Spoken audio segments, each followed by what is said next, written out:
Una de las visiones más interesantes que sobre el fenómeno de la división de poderes se ha realizado en el ámbito jurídico viene de la mano del jurista Hans Kelsen. Hans Kelsen es ante todo un positivista, es decir, un científico del derecho que intenta explicar esta realidad normativa acudiendo exclusivamente al ámbito de las normas. De ahí que la noción de poder, en cuanto a realidad fáctica, sea algo ajeno al mundo del derecho. Kelsen, por tanto, intenta explicar el origen de las normas en otras normas. De ahí que conciba el sistema jurídico, lo que los juristas denominan ordenamiento jurídico, como un conjunto escalonado de normas, que iría desde una primera norma hipotética, es decir, no expresa, pero sí presupuesta como primer principio del que deriven el resto de las normas, hasta los actos singulares de aplicación de las normas. Si tenemos presente esta concepción, digamos, normativista del derecho, donde el poder es un elemento sociológico y por lo tanto ajeno, digamos, a la explicación del fenómeno jurídico, podemos entender mucho mejor el planteamiento de Kelsen en relación a la división de poderes. Para Kelsen, la división de poderes surge en un contexto histórico de creciente democratización de los sistemas políticos, como un intento de salvaguardar un ámbito de actuación propia de los reyes, cuyas potestades se veían cercenadas o reducidas por el aumento de los elementos populares, podríamos decir, en los sistemas políticos que vendrían representados por las asambleas legislativas. Kelsen tampoco está de acuerdo con que, desde un punto de vista jurídico, podemos decir que hay distintos poderes, unos encargados de crear normas, es decir, el legislativo, y otros encargados de aplicarlas, como serían el poder ejecutivo o el poder judicial, sino que en cada uno de estos poderes o estas instituciones hay distintas fases, tanto de creación como de aplicación de normas. Simplemente que en unos casos estos actos de creación serían más abstractos o más generales y en otros serían más particulares. Con un ejemplo lo entenderemos mejor. Por ejemplo, en el acto en el que un juez resuelve un caso y dicta una sentencia, según Kelsen, no hay exclusivamente un acto de aplicación de una norma más general a un caso concreto, sino que la propia sentencia constituiría un acto de creación del derecho, creación de una norma singular para ese acto que se está enjuiciando. Otro enfoque también muy interesante del fenómeno de la división de poderes, en este caso viniendo del ámbito de la ciencia política empírica, viene de la mano del politólogo Robert Dahl. Robert Dahl, que pertenece a la escuela empírica de la ciencia política, es decir, aquella que intenta estudiar desde una perspectiva, digamos, más descriptivista los fenómenos políticos y no tanto desde una concepción normativa o del deber ser, considera que el concepto de la división de poderes, tal y como es estudiado por los juristas, es un concepto excesivamente abstracto, un concepto muy formal, que dice relativamente muy poco acerca del funcionamiento efectivo de un sistema político. Para Dahl, para que un sistema político funcione correctamente, necesitamos tener una serie de datos o informaciones que vayan más allá de la arquitectura institucional del mismo. Según Dahl, un sistema político, para ser verdaderamente libre, podríamos decir, debe reunir una serie de requisitos. En primer lugar, en este sistema político, los ciudadanos deberían poder expresar sus preferencias políticas de una forma individual y al mismo tiempo periódica, sin sufrir ningún tipo de discriminaciones, es decir, a través de elecciones libres y periódicas, podríamos decir. Para garantizar que estas elecciones sean realmente libres y periódicas, Dahl considera que la arquitectura institucional del sistema debería reunir una serie de requisitos que van mucho más allá de lo que podríamos decir una división tripartita de las funciones estatales. Por un lado, deberían garantizarse libertades públicas fundamentales, como son la libertad de asociación y organización, la libertad de pensamiento y expresión. Debería reconocerse un derecho de sufragio activo, es decir, un derecho de voto, pero también un derecho de sufragio pasivo, es decir, la posibilidad de cualquier ciudadano de poder presentarse o concurrir a procesos electorales. Las elecciones deberían ser libres y competitivas, con lo cual todos los actores participantes en las mismas deberían tener las mismas posibilidades a priori de poder resultar vencedores. La opinión pública debería tener un libre acceso al funcionamiento del sistema político, debería conocer lo que podríamos decir, los actores políticos están realizando en cada momento, y al mismo tiempo deberían articularse instituciones de control político que permitieran que las políticas públicas, podríamos decir, se conformaran según las expectativas y las preferencias de los ciudadanos. El principio de la división de poderes es hoy un principio, podríamos decir, estimativo, como veíamos en el primer vídeo. Se considera que todo sistema político, para ser verdaderamente libre, debe reconocerlo de alguna manera, y supone la asunción de que la mejor forma de controlar el poder es dividirlo y frenarlo a través de otros poderes. Supone la clasificación que habíamos visto también de las tres funciones estatales básicas, como la función de administrar, la función de legislar y la función de juzgar, que deben atribuirse por lo tanto a órganos o agencias distintas que a su vez estén integradas por personas distintas. Es decir, supone una triple diferenciación, como hemos visto a lo largo de la evolución histórica: una separación funcional, una separación objetiva y una separación subjetiva. También hemos visto cómo a lo largo de la historia el principio de la división de poderes, en su puridad o en su sentido más estricto o más teórico, no se ha realizado prácticamente en ningún sistema político. En el sistema político más generalizado hoy en día, que responde a los parámetros de lo que se denomina el parlamentarismo, predomina lo que se denomina una visión cooperativista o coordinadora del principio de la separación de poderes, de forma que los poderes, más que contrarrestarse, podríamos decir que cooperan entre sí. Esto lo vemos claramente, por ejemplo, en el sistema parlamentario, en la relación que se establece entre el Ejecutivo y el Legislativo. En un sistema parlamentario, el Ejecutivo nace o surge del propio Parlamento, que es elegido por los ciudadanos a través de elecciones libres y periódicas. El Ejecutivo, aparte de surgir de la confianza del Parlamento, es decir, cuando un grupo político tiene una mayoría de representantes suficientes en la Cámara como para poder formar gobierno, también debe gozar durante todo el periodo de la legislatura del apoyo podríamos decir, de la Asamblea Legislativa, de forma que cuando se pierde este apoyo, el gobierno debería dimitir y debería plantear nuevas elecciones. La colaboración también está prevista en el sistema parlamentario con otros poderes, por ejemplo el poder judicial. Aunque los jueces deben ser inamovibles e independientes, la mayoría de los sistemas políticos reconocen algún tipo de intervención del resto de poderes en la designación de los órganos rectores de dicho poder judicial. Luego, también me gustaría en este vídeo final realizar unas reflexiones críticas acerca del principio de la división de poderes. El principio de la división de poderes no es una panacea, no es el remedio universal a los problemas del poder y su tendencia a cometer excesos, sino que presenta limitaciones y no necesariamente sirve para controlar esa tendencia expansiva del poder que mencionábamos en el primer vídeo.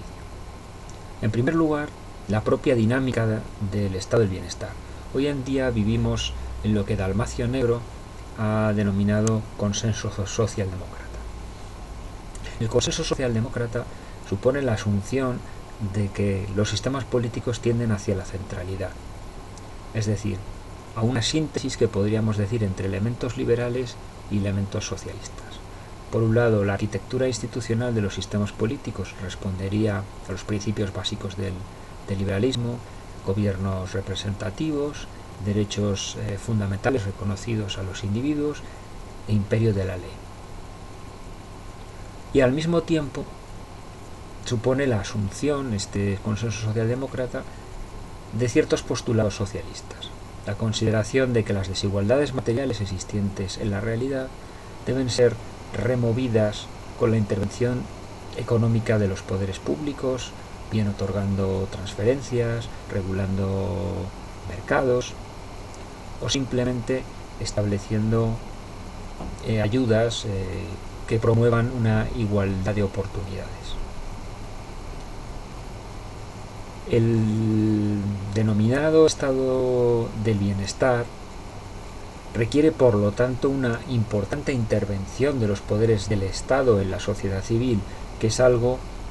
que repugnaría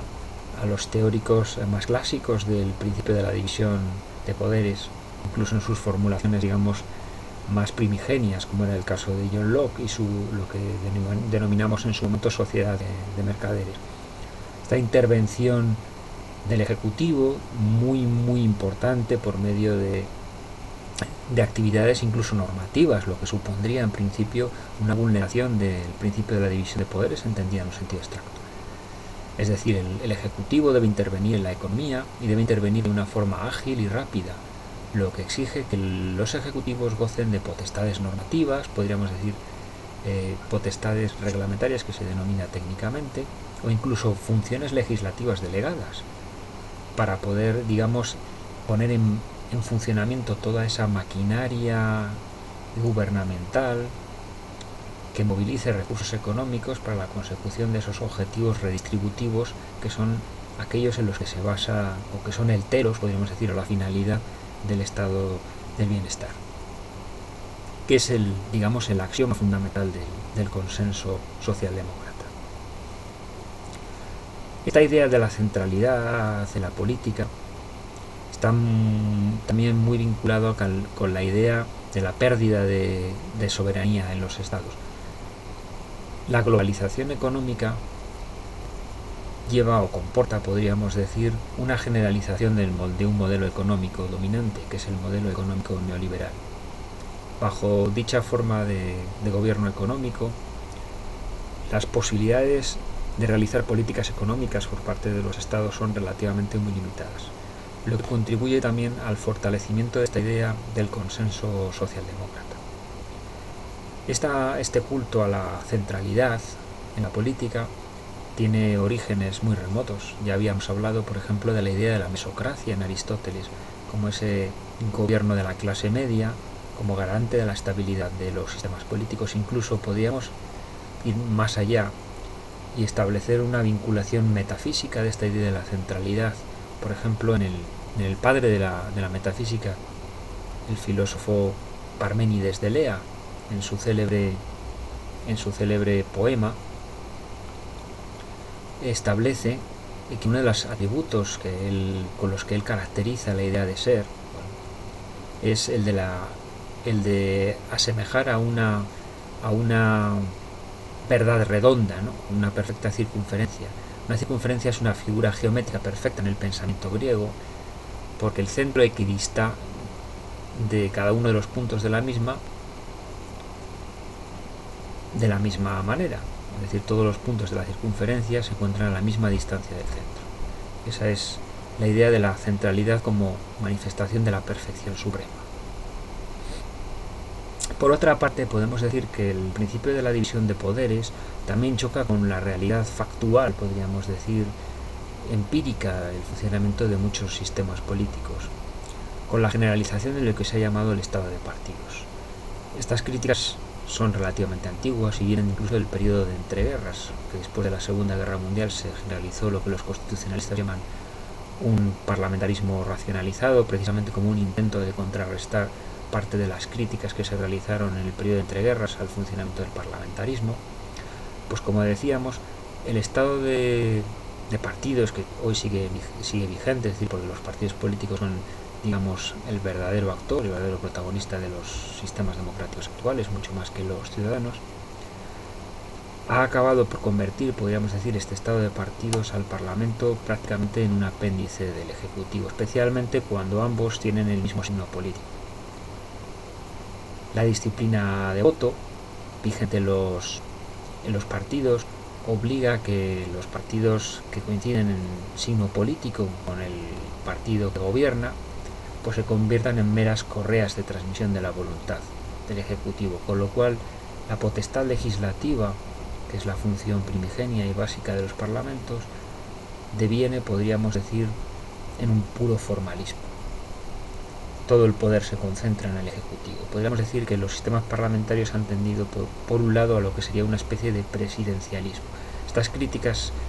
las realizó fundamentalmente el jurista alemán Carl Schmitt en una obra muy célebre que tiene acerca del parlamentarismo, una crítica muy acerada y en algunos puntos muy acertada del mismo. Por otra parte, esta disciplina de partido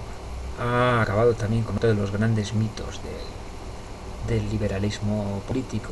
el hecho de considerar la ley como el resultado de un debate racional construido a partir de distintos pareceres, ¿no? Una concepción, podríamos decir, pragmatista de la ley como una verdad consensual, cuando en realidad la mayoría de los debates en los parlamentos son absolutamente simbólicos. Las decisiones fundamentales se adoptan fuera de los parlamentos. Diríamos que en los parlamentos se teatraliza aquello que se ha decidido en otras esferas de poder. Por otra parte, el principio de la división de poderes, entendido en un sentido formalista, tampoco nos dice demasiadas cosas acerca del funcionamiento de un sistema político, en la medida en que el papel de actores políticos no institucionales, como podrían ser los grupos de presión, la prensa o los multinacionales, no está recogido en dicho principio. Por otra parte, la idea de Montesquieu del poder judicial como un poder neutro, hemos visto como Montesquieu se refería al poder judicial como la boca que pronuncia las palabras de la ley, ha entrado en crisis como consecuencia de la implantación de nuevas corrientes en el ámbito del derecho, de las denominadas corrientes del uso alternativo del derecho, que han puesto en cuestión esta concepción silogística de la aplicación de la ley por parte de los jueces. También encontramos esta concepción decisionista del derecho en la obra del jurista al que nos referíamos con anterioridad, Carl Schmitt, quien en su obra sobre los sentidos del derecho pone de manifiesto que la diferencia entre el poder judicial y podríamos decir el resto de los poderes netamente políticos, como son el ejecutivo o el legislativo, es más cuantitativa que cualitativa. Schmitt considera que en las decisiones judiciales hay un importante componente decisionista. La única diferencia es que en los tribunales, podríamos decir, de menor rango, la discrecionalidad de la decisión es mucho menor, pero a medida que avanzamos en la jerarquía de los órganos jurisdiccionales, es decir, hasta llegar a lo que podrían ser los tribunales supremos, este ámbito de discrecionalidad es mucho mayor. Y el componente, lógicamente, decisionista también. Por otra parte, también hay que notar que aunque hemos establecido que el principio de la división de poderes implica la atribución de una función básica y primigenia a cada una de las instituciones, es decir, la función legislativa al Parlamento, la función ejecutiva al Gobierno y la función judicial al Poder Judicial. En la práctica, cada uno de estos poderes, entendidos no en sentido funcional, sino en sentido institucional, como agencias, podríamos decir, ejerce otras funciones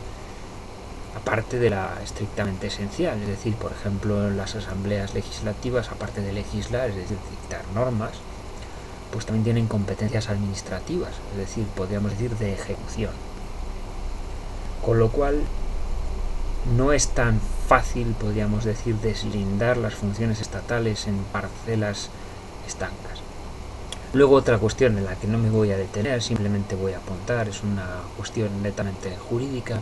y dogmática, que no viene al caso tampoco entrar en demasiadas profundidades al respecto, es la diferenciación entre la función, podríamos decir, ejecutiva y jurisdiccional. Si ambas deben aplicar la ley, ¿qué diferencia cualitativa existe? ¿O qué diferencia que no sea estrictamente procedimental existe? Simplemente el hecho de que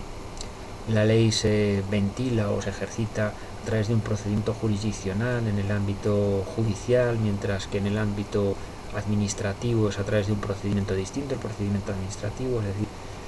¿qué diferencia existe real? Esto es una cuestión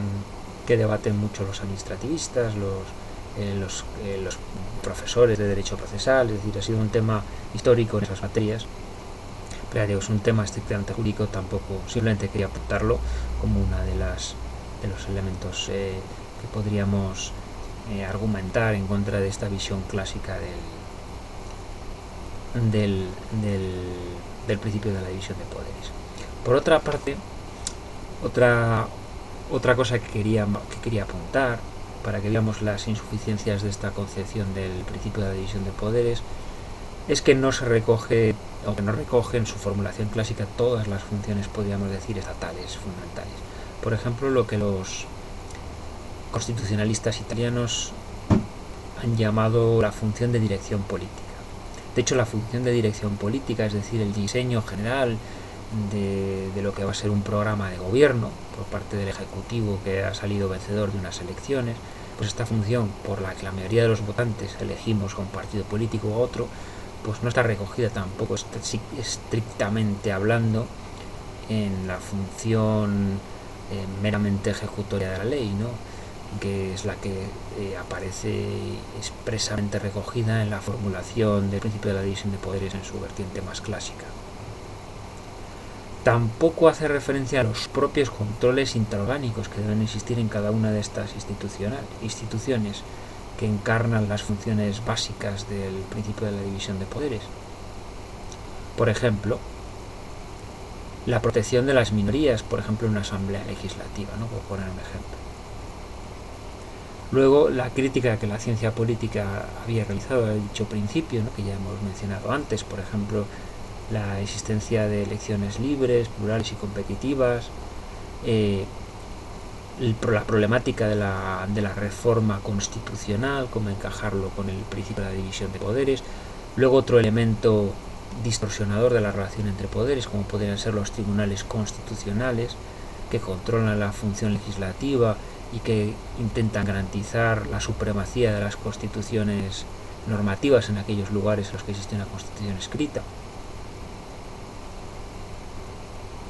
Tampoco nos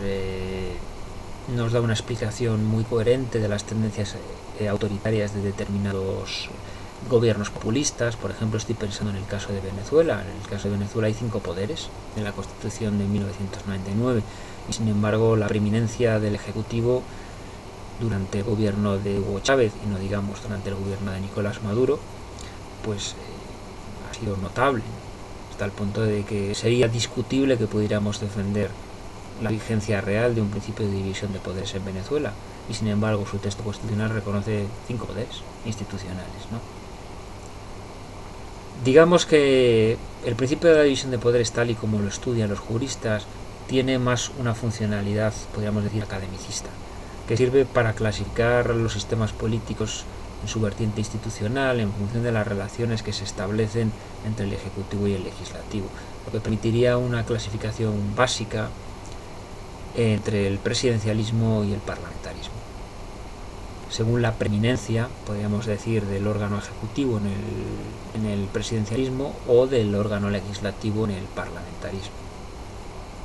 Luego, otro elemento que puso de manifiesto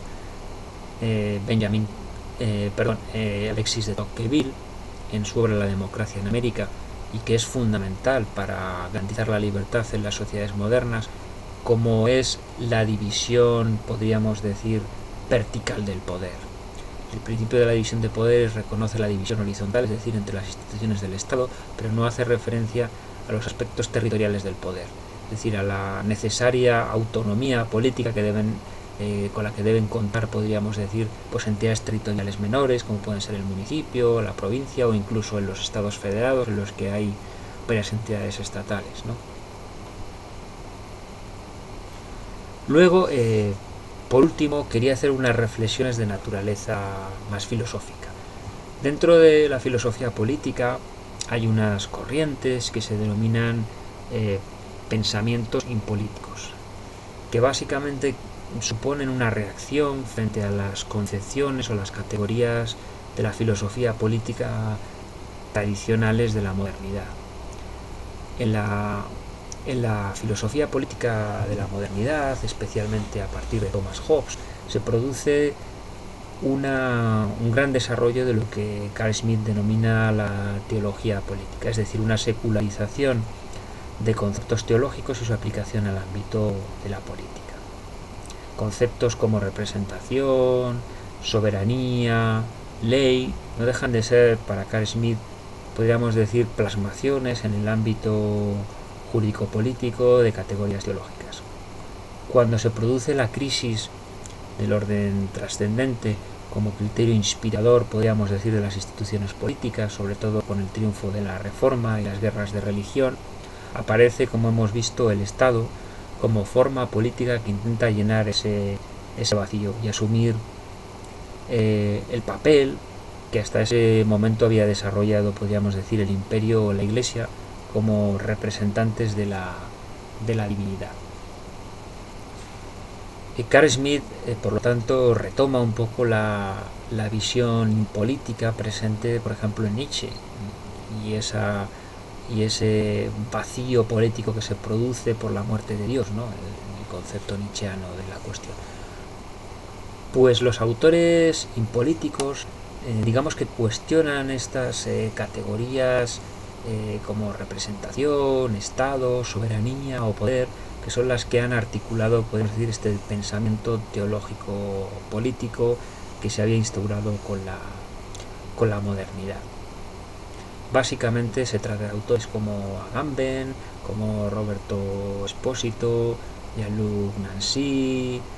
Georges Bataille, es decir, autores que consideran que estas categorías no nos permiten explicar los fenómenos políticos de la modernidad de una manera clara y meridiana. En concreto es muy interesante el planteamiento de Roberto Espósito, que hace una relectura de la obra de Thomas Hobbes, de Leviatán. Ya hemos visto cuando hablamos de Thomas Hobbes como el paradigma al que respondía ese macroantropos o ese estado tecnificado como mecanismo o engranaje de tecnificación del poder, obedecía a ese paradigma inmunitario. Era un estado que surgía del miedo, de un intento de la comunidad de autodisolverse como consecuencia de las tendencias egoístas del individuo. Luego habíamos visto cómo pensadores de la Ilustración habían fundamentalmente concebido el principio de la división de poderes como una especie de remedio con el que combatir, digamos, esos excesos a los que podía, podríamos decir, incurrir ese estado tecnificado, ese Leviatán, ese monstruo bíblico que había acumulado todo el poder. Básicamente las concepciones impolíticas lo que vienen a manifestar es que la idea de la división de poderes es contradictoria con ese paradigma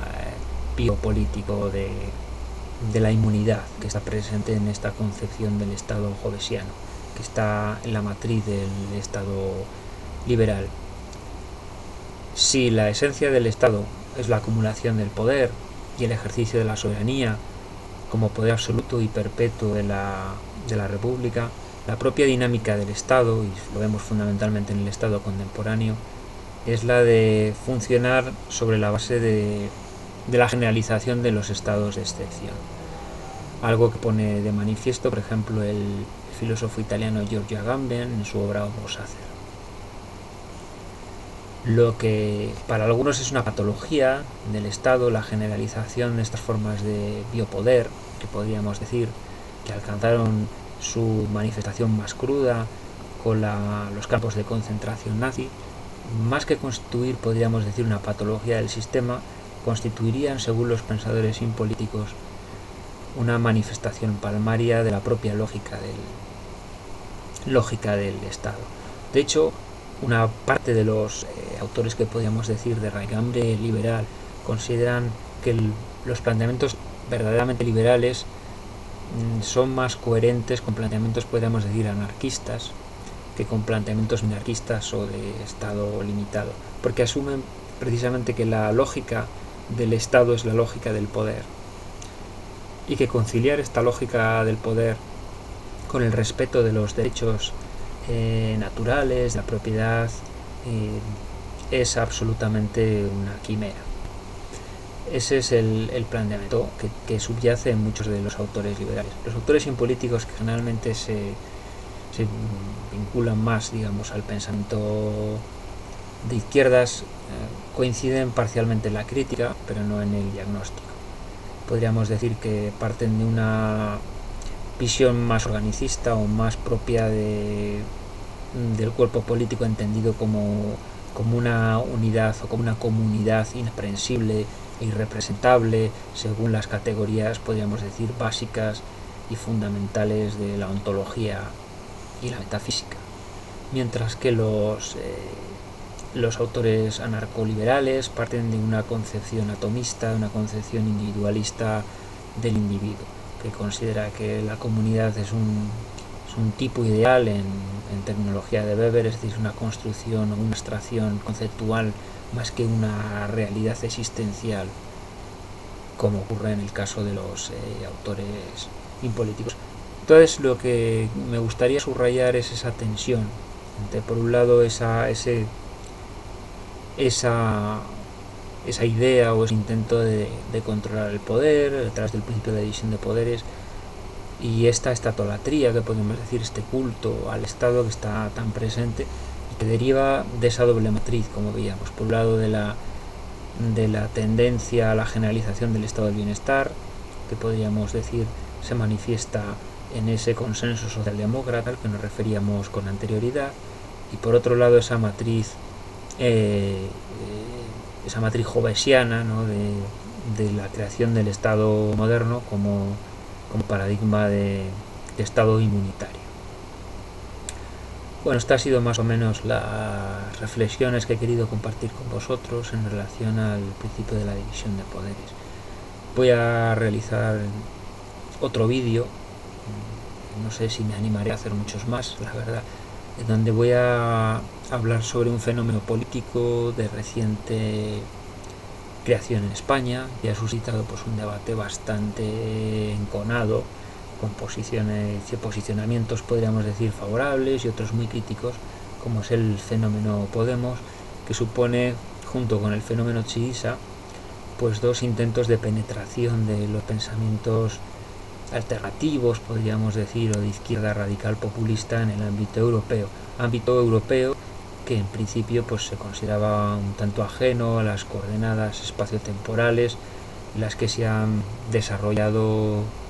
por lo menos los populismos de izquierda, ¿no?, que tienen su origen más próximo, podríamos decir, en planteamientos políticos como el Foro de Sao Paulo y planteamientos teóricos postestructuralistas y postmarxistas, como veremos en estos vídeos. Muchas gracias a aquellos que hayáis visto los vídeos, espero que os hayan gustado y nos vemos.